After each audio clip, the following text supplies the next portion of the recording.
ગુજરાત સરકારના કેબિનેટ મંત્રી રાઘવજી પટેલને લઈને મોટા સમાચાર સામે આવ્યા છે. કેબિનેટ મંત્રી રાઘવજી પટેલની કારને અકસ્માત નડ્યો હોવાનું સામે આવ્યું છે.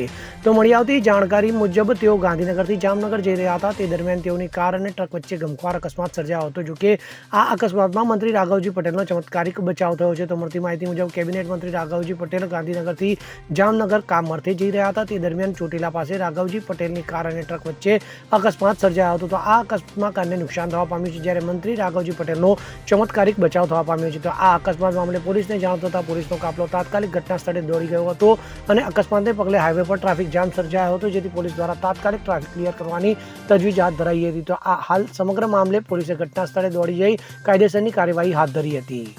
Bureau report CN24 news. હવે જુઓ દેશ દુનિયાની તમામ ખબરો તમારી આંગળીના ટેરવે.